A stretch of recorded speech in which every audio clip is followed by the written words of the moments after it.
On January 12 this year 2023, Elon Musk replied a weird and terrifying account on Twitter about the ancient Egypt Temple of Dendera. What do you know about Temple of Dendera in Egypt? Dendera or Hathor temples are among the most preserved temples in Egypt. This temple's complex is located in the southeast of the city of Dendera, on the west bank of the Nile River 60 kilometers north of Luxor. It is considered one of the largest, most magnificent and dazzling religious temples in Egypt. The Dendera temple was built for the worship of the goddess Hathor, the god of love, beauty, family, fertility, childbirth, and motherhood among the ancient Egyptian. The ancient Egyptians sometimes depicted her with the body of a woman and the head of a cow. Dendera dates back to the pre-dynastic era in Egypt. This is evidenced by the ancient tombs near the wall of the Hathor temple. The Hathor temple system dates back to the reign of Pharaoh Khufu, and Pharaoh Pepi I later restored it, and developed its construction later in the era of the Greeks and Romans. And the foundation of its structure, which was built during the Ptolemaic era, goes back in its image to the ancient temple. The construction of the parts of the temple that can be visited now began during the Ptolemaic era, and was completed by the Roman Caesars. The process of building the new temple lasted about 200 years, and it is characterized by a unique architecture rich in paintings and inscriptions. The facade of the Temple of Hathor is one of the most beautiful ancient pharaonic facades for the temples. Its width is 32 meters and its height is 17.5 meters. The facade of the temple is topped by magnificent huge columns, the top of which is crowned with drawings of the heads of the god Hathor and the columns that bear the ceiling of the temple hall. After entering the large gate of the temple, comes a large hall, which was started by Caesar Tiberius and finished by Caesar Nero. It is raised on 24 columns, arranged in 4 rows. It is 27 meters high and 43 meters long.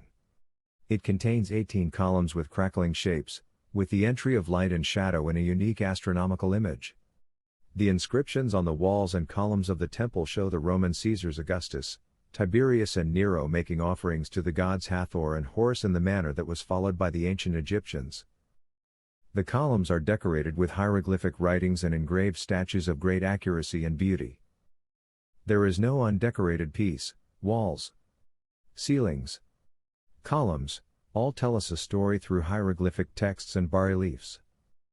The columns is shaped like a sistrum, and the end of the columns crowned with the head of the goddess Hathor. The ceiling of the Dendera temple is considered a creative masterpiece that fascinates tourists, as it is one of the most prominent architectural masterpieces in the history of ancient Egypt. The ceiling of the hall is inscribed with more than 3,000 forms of deities and other creatures. The ceiling still retains its bright colors from more than 2,000 years ago. The ceiling is enriched with an incredible amount of figurative detail carved in low relief and painted in subtle shades against a blue background. In addition, you can see the sky goddess, Nut, in her typical position, straight-armed and straight-legged, forming 3 sides of a square to represent the sky. Every evening she swallows the sun, which then passes through her body until she gives birth to it the next day at dawn.